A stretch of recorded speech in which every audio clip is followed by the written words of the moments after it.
Ladies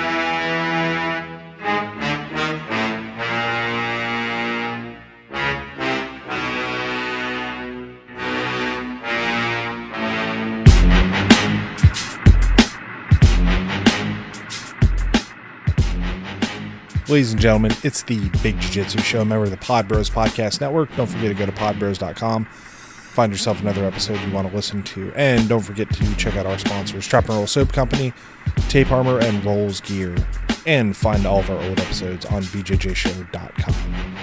I'm Rob, and, well, Randy and I talked a little bit about, I guess maybe the perception of Brazilian Jiu-Jitsu to the public. Like, you know what I'm talking about. If you've listened to this podcast, you probably do jiu-jitsu, and you've probably had people who don't do jiu-jitsu give you all sorts of reactions when you tell them you do jiu-jitsu. So I really hope you guys enjoy this episode, and like I said, don't forget to visit bjjshow.com, find yourself a shirt or a patch, or listen to some old episodes, show some support, and don't forget to like and review us on iTunes, subscribe to us. That's how we keep going, and I'll see you guys after the episode.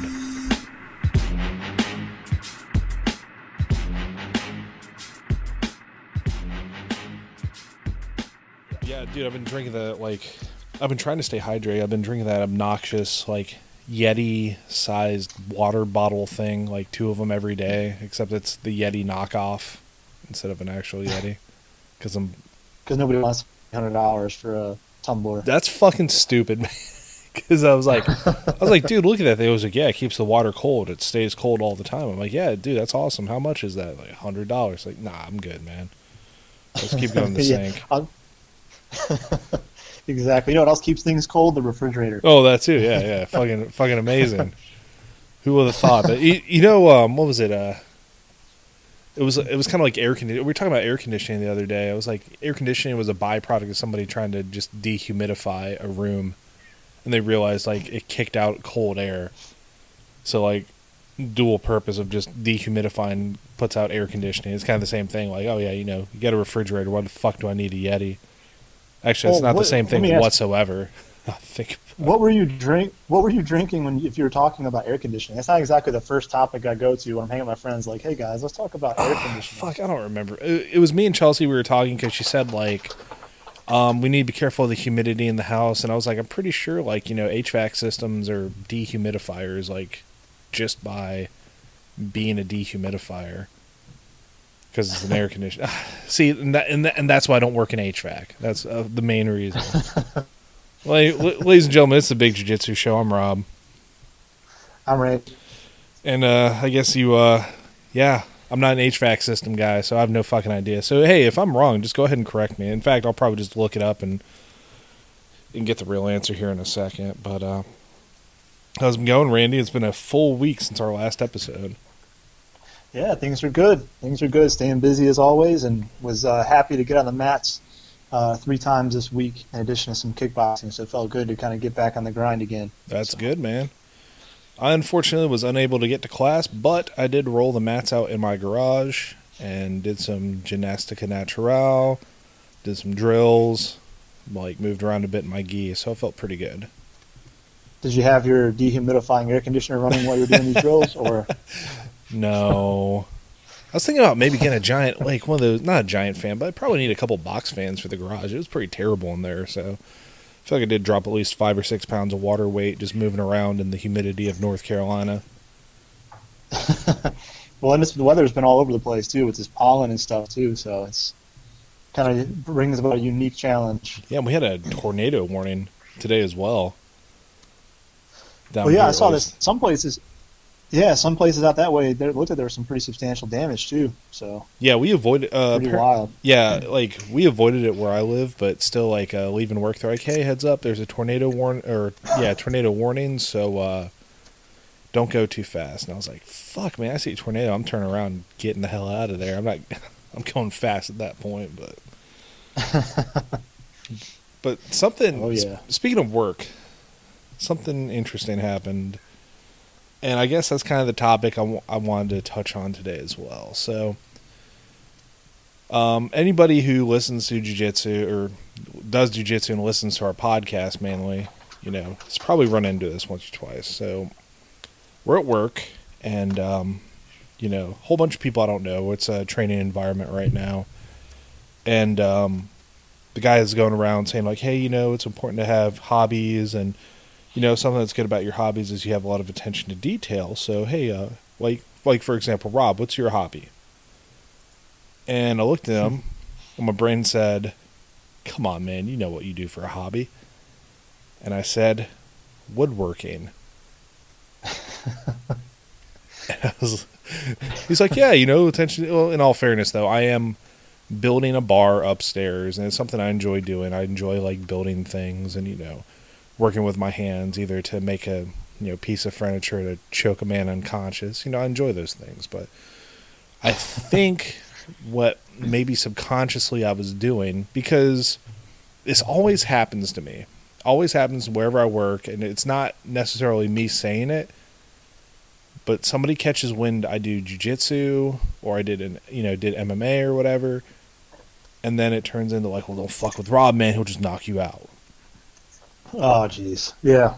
You get what I'm saying? Like, so woodworking was a safe, like, I'm going to do woodworking, because then nobody's threatened by it. And then nobody goes, oh, hey, man, blah, blah, blah. Like, have you ever done karate? My nephew's a cousin in karate, and he's, 14, has a black belt already. And I'm like, yeah, that's fucking great, and good on him. But, like...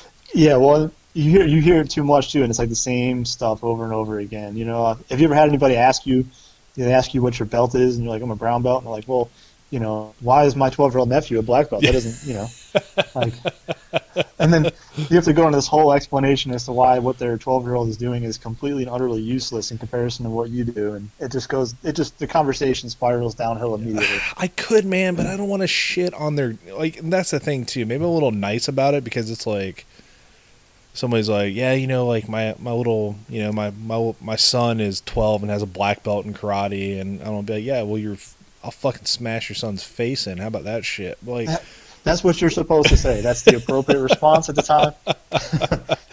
I can't do that, man. I can't, like, because still part of me still holds on to that, taekwondo, karate. Like it was a lot of hard work, and I still will say, like, getting my blue belt in jiu-jitsu was way harder than getting my first degree black belt in taekwondo, like, by far, way harder.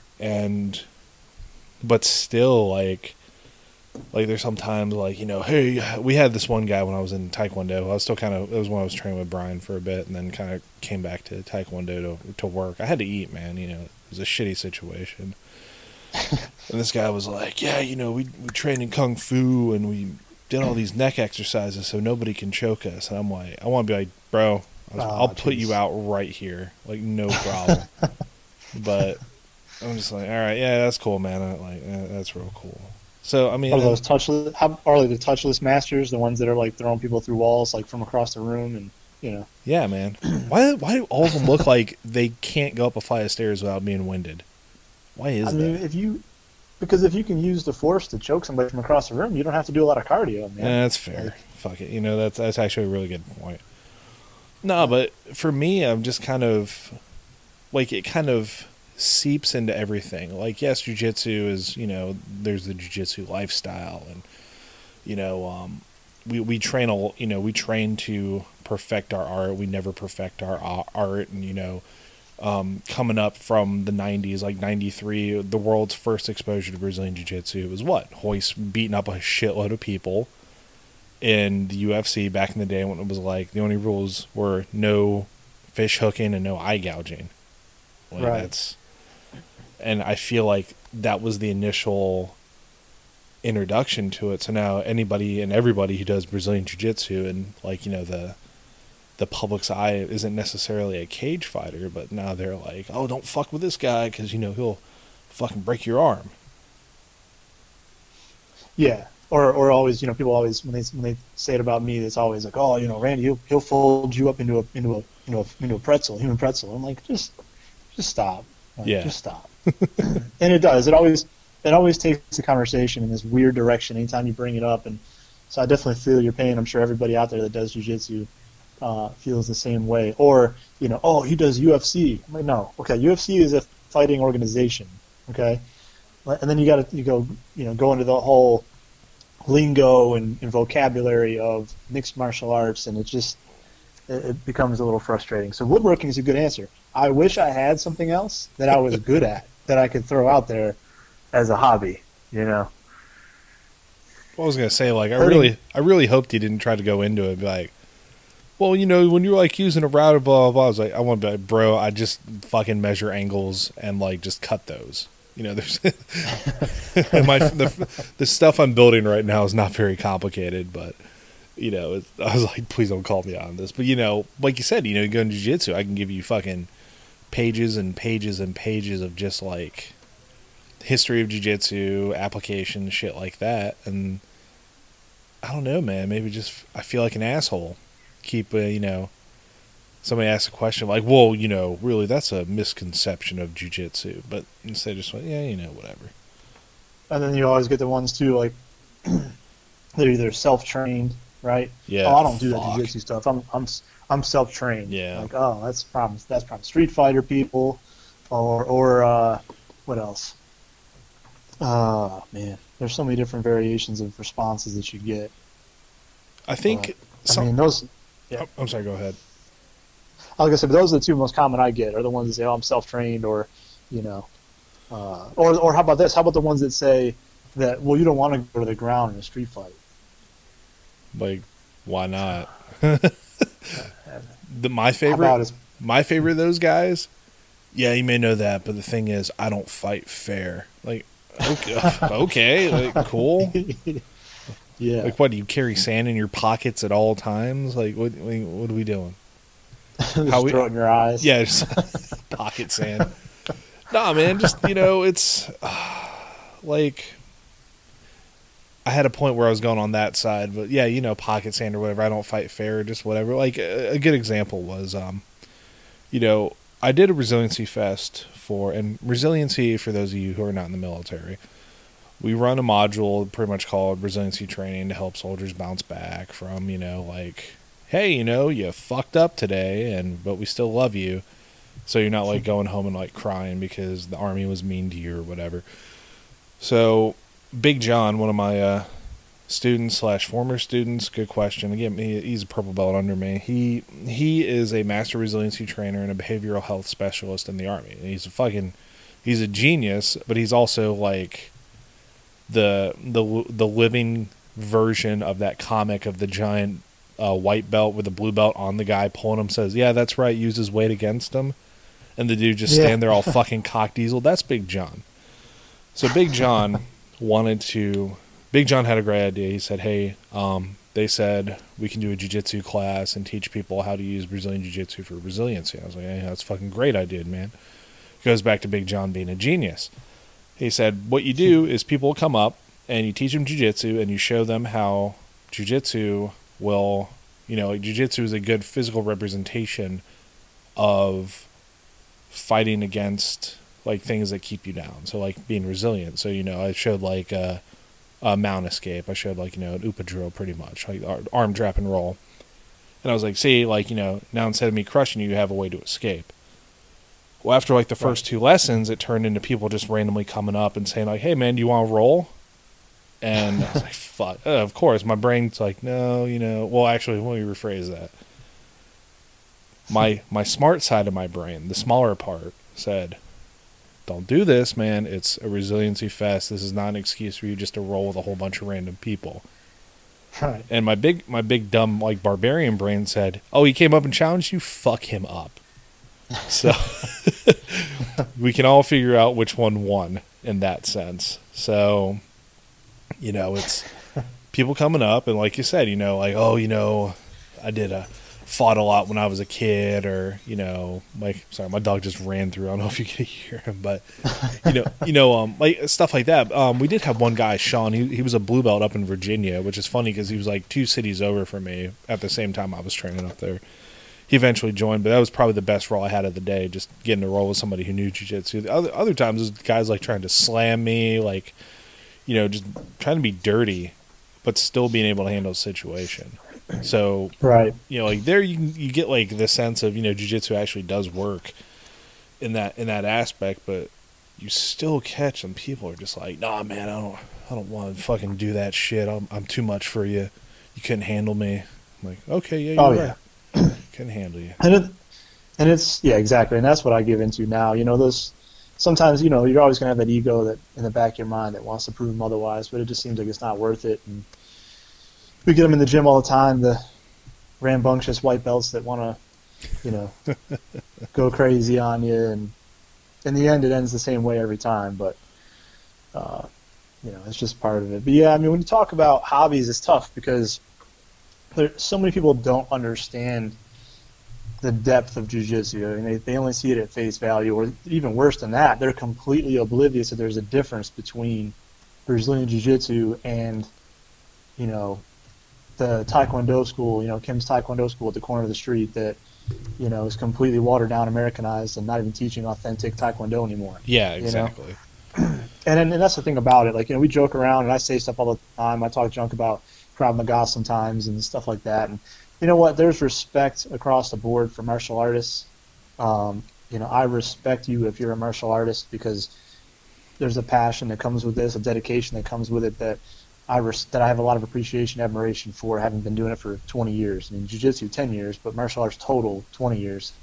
And I've dabbled in a lot of different styles prior to that, but it's just when it comes to something that works, and having been in this type of career field and having been in real encounters, I'm not going to throw out the number and be like, oh, I've been in 1,000 street fights and I've won all of them, nothing like that. But just having been in real altercations where my life depended on it, whether that was going hands-on with somebody with a firearm in their possession, hell-bent on killing me instead of going back to jail. That's happened twice in my life. You find out real quick what works and what doesn't. And when you have the understanding of combat, the reality of combat, you understand why the stuff that these 12-year-olds are doing in the Taekwondo school are not realistic and are not applicable. They might be learning self-defense or self-discipline and some really good virtuous qualities that make them better human beings, and for that, it's great. But jiu-jitsu is something different. You get this huge amount of people out there that are completely ignorant to what jiu-jitsu is, and those are the ones that are hard to have that conversation with about hobbies. Those are the ones you're like, hey, woodworking. Yeah. And I don't know, like, part of me felt shame for saying that, and the other part of me was like, smart move. Because my unit, like, I'm a civilian now. I still got to kind of ingrain that into my head, but even the last day I was at the unit, I had my civilian boss, say, like, give me like a send off, I guess. Like, when I got an award, and they were like, hey, and Mr. Farmer is going to come up and say a few words, and he was like, hey, we all love Sergeant Austin, and people listen to him and do his thing, and I remember it, and I laugh about it, and I know he didn't mean anything bad by it, and I didn't take it in a bad way, but it was like, he said something like, and people will work hard for him, not because he could punch him in the face and knock him out. I'm like, God damn, still like one last joke before I get out of here. but that's what I mean. That's what I'm trying to avoid, because it's always like, I really, really, really pride myself in the fact that, like, I'm an approachable person. I do not like the whole, I'll walk into the room and I'm the most intimidating man there, because dude, it's fucking, dude, fuck that. Like, I'm a social dude. You know me. I'm fucking super social.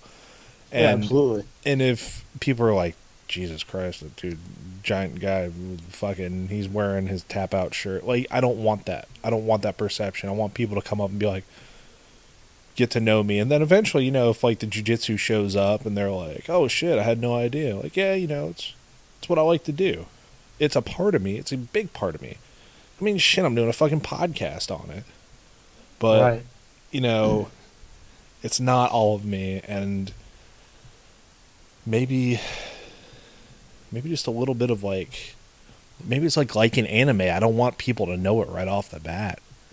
Well, I wouldn't tell anybody that I liked anime, because I don't. Oh, I fucked up so bad right now. All 20 people know I like anime. God damn it. Not the weird shit. Let's get that straight. Not the weird shit. Not like, the... Not like tentacles and octopus and stuff exactly, like that. man. Like my anime realistic, totally realistic. Fucking cartoon. Anyways. You like your Akira. That's what you're talking about. Dude, there you go. I'll take Akira. Akira's good. But you get like 12-year-old girls with like fucking rocket launchers and shit or whatever, man. Nah. Not my scene. Yeah. There's some weird stuff going on there. I don't get into that. God damn it. First, I admit on air I like REO Speedwagon. Now I talk about anime, man. What else can I do? What else can I say? Yeah. I don't know. I mean, you kind of just embarrass yourself. I just kind of stand here and listen. I think that's my job as a co-host, just to allow you to say embarrassing things. Co-hosts. And I'm supposed to just laugh at it. There's not one host. We're both co-hosts. It's like, what was it, in The Office? Like Jim and... Was it Jim? Jim and Michael were both co-managers. Not manager and co-manager. Like co-hosts. Not host and co-host. Whatever. Fuck it.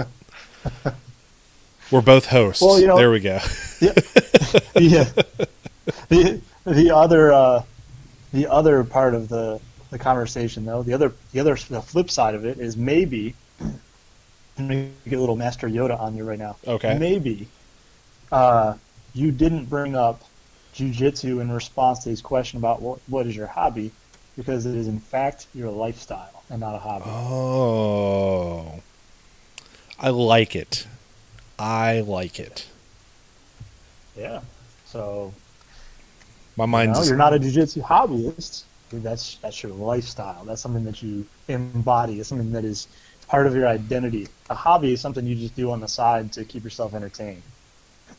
That's true.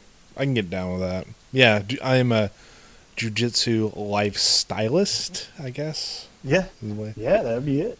No, that's actually a really good way to look at it. Like woodworking is a hobby. Why? Because I'm fucking trash at it.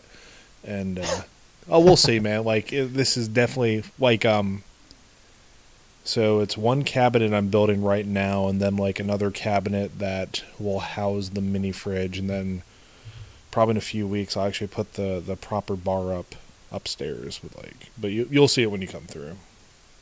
It'll be. What's the difference, since you're a woodworking master? Yeah. What is the difference between cupboards and cabinets?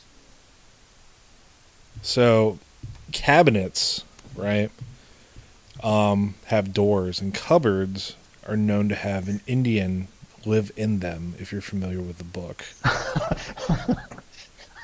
The Indian in the cupboard. That's where you... I was really expecting a serious response to that. You had me fooled. Dude, I have no fucking idea. I don't know. What? Cabinets are installed in kitchens, and cupboards are... they're also installed in kitchens. Because I call them cupboards. So, is it the same thing? Fuck. I don't. You know what? Fuck that earlier question. I need to look this one up now. What's the difference between cupboards and cabinets? Fuck it. Wow. I'm pretty sure the answer on Google isn't going to be that an Indian lives in one. Oh, I fucking hope it is. I really do. Because I was thinking, was that Owen Wilson in that movie? Yes. What's the difference between cabinets and cupboards? Owen Wilson was like the little cowboy, wasn't he? The differences between cabinets, where there's an entire... Wow. I can't believe this. Is there like is a cupboard to it? Is a cupboard a cupboard? No, dude, fucking... All right, hold on. The Webster's Dictionary definition of cabinet practically matches its definition of cupboard. Basically, Webster's describes each as a piece of furniture used for storage that has doors and contains shelves. All right, well, fuck it. It's actually not even a cabinet. It's just like shelves. There you go. I got shelves that are going to be put. Shelves? Yeah, just putting shelves in, man. Dude, I have a ton of like drinkware from Germany. I gotta put up somewhere, and I need people to use them. So what? Okay, so on that one, what is a stein? Like, what's the definition of a stein? Oh, so stein is a drinking, it's a mug and it has a top, or just kind of, it's a generic term for like a fancy mug that you drink beer out of. Because they had a German festival. Yeah. At Coca booth last year, and I worked as off-duty officer, off-duty gig, and Yeah. they had a huge selection of steins they were selling, and they looked really cool. Some of them are super elaborate. Yeah. And so I was just, I was wondering what the deal was with that. Is that like something big over in Germany or what? It depends, man. Like, honestly, most of the places I've gone out to drink, like fests and stuff like that, it's just straight up like clear mugs, either like 1 liter, half liter, or you can get fancy and get like a 2-liter boot. That's about it. But steins are kind of more for decoration. Like Gotcha. there are a few that like, because like in the olden days, the olden days, you drank out of the stein, but now more or less they're for decoration. Like my sister came over, or my sisters came over. Was it last weekend? Yeah, last weekend, and they found one of my dad's steins that my grandma got him when she went to Germany. And I mean, it's something you look at, it's something to display, something fancy, and like I'll do my beer drinking out of the other millions of just random glasses I have that I picked up from fests or whatever in Germany. Well, I think now that you're back here, I think you and I should go to Oktoberfest at Kogelbooth this year. Oh, dude, I'm fucking down, man. I got my is lederhosen frowned upon or encouraged? No, they encourage that there. There's actually a competition that you can win. I can't remember what the name of the winner is called, but they give you like a thing that you wear over your shoulder and everything if you win it. Really? It's based. Yes, and it's based on the authenticity of your outfit, and then I think they have like a beer drinking competition to rule it winner. Oh, dude, oh my god, I gotta get back into training then, because I have legitimate lederhosen. I've got different shirts, a hat, and shoes and socks. Dude, I'm fucking tricked out, man. And I can chug 2 liters of beer, no problem. That's what I'm saying. Sorry, you can go out there and win that. You can go out there and win that competition, man. I've been training for this my whole 3 years. So that is a hobby, my friend. That is a true hobby. That is a real hobby. That lifestyle will kill me if I turn into a lifestyle. It'll fucking kill me. I think if you turn into a lifestyle, I think it's called alcoholic. I think that's what it's. Yeah, eventually I think it will fuck you up pretty good though. But I'll take my beer drinking as a hobby instead of as a lifestyle. But what are your thoughts on it, man? Like, do you feel I was in the right there? Maybe kind of just, ducking on the answer, or like, what are your thoughts on, is it something I should kind of maybe talk to eventually? Now, mind you, I have to be super extra, I guess, as they say now. And my fake Yeti, like, drinking thing has a bunch of jiu-jitsu stickers on it. So nobody's, like, even asked. Now that I think about it. Yeah, I mean, it's tough because I think a lot of times you have to play it to your audience, like now at this point in my life, I mean, most of the time when I go out to hang out, I'm hanging around kind of the same people that already kind of know my deal, and if they bring it up, they bring it up in jest on occasion, but when I'm around a new crowd, I kind of play it off of the likelihood that it's going to steer me down some rabbit hole of bullshit, and that'll kind of dictate my response. Obviously, we're all proud to do jiu-jitsu. There's no question on that. But sometimes it just gets irritating trying to educate the ignorant. Yeah. And so I think you went about it the right way. I mean, if you feel like that was going to turn into something that you just weren't willing to, a conversation you just weren't willing to delve into in that moment, I think that's the best way to say it. I mean, I probably would have just gone the route of if somebody asked me, what do you like to do? It's, hey man, I like to work out, stay in shape. You know what I mean? Yeah. And shoot guns. That's just kind of my thing. But those are, answers that don't really send the message out there like, oh, we got a badass over here, and I think that's the hard part. You get far enough in the game, and that's what you're trying to avoid. It's not an ego thing that we talk about in jiu-jitsu. It's like, no, we know all too well that there's always somebody bigger and badder, somebody more talented, somebody more technical, a game that doesn't mesh well with yours, or you go in a bad day and just get the dog snot whipped out of you the entire day, and it doesn't even matter belt rank at that point. It's just one of those days. And so we all know the vulnerabilities that we bring to the table, but it's just that sometimes people just default to, you say jiu-jitsu, and it's either, oh, thinks he's a badass, or, oh, isn't that the same thing that my 12-year-old nephew does, which still, that is probably the most irritating out of all of them, I think. Just getting your accomplishments just fucking shit on by somebody. Yeah. Like, How many bricks can you break? I don't know, dude. How many arms can I break is a better question, probably. I don't know. I don't really care about bricks, you know? But the thing is, too, like, are we at the point now where it's mainstream enough that people will recognize it? Like I was saying, like, you know, you can do the kid comparison. We're like, yeah, you know, like my nephew does karate, like we were talking about all throughout the episode so far. But then, like, is it mainstream enough? Because a lot of people, unfortunately, the household names in jiu-jitsu or MMA are not always the best names or representations of the martial art in general. But now more people like are familiar with it. So are we? I think more people are starting to know. Like, if you say, I feel like you say Brazilian Jiu-Jitsu, they realize that you're talking about a ground fighting system.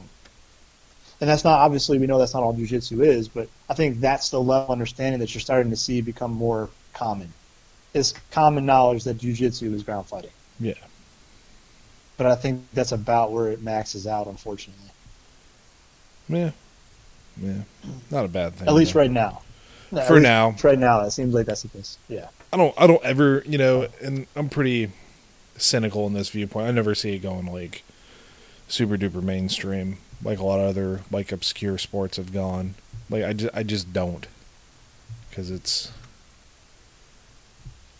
we're already kind of, I feel like, hitting that point, and I always compare it to skateboarding too. Always do.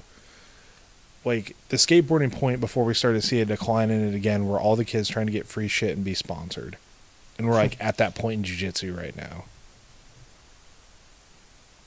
I don't think I want jiu-jitsu to get too mainstream, if I'm honest, though. And I think this is something similar to what we discussed on, like, my first or second time on the show. Yeah.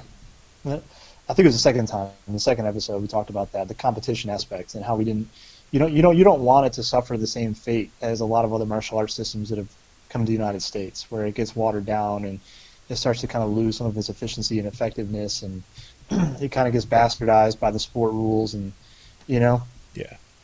And that's going to happen, and it has happened a little bit inevitably, and that's something that a lot of the big names in jiu-jitsu discussed before. But I still feel like jiu-jitsu at its core is in a very good place right now. Oh, it's in a great place, honestly. Like we're at the point where we have a lot of places where we can go train, but not so much that now we're like you were talking about earlier, with the watered down, like, Americanized version of, you know, like, hey, do a front kick. Cool, here's a black belt. Like, we're not at that point either. Yes. There are some schools out there, but they still get, like, they get called out. Yes. Yeah. Jiu-jitsu is not what you go to, and I think this is why it's, as a hobby, it's not necessarily the popular answer. It's because people nowadays, especially in the West over here, that they're in it for immediate gratification. They want the quick fix. They want the pat on the back. And jiu-jitsu is just, the majority of the time, is just not that type of thing.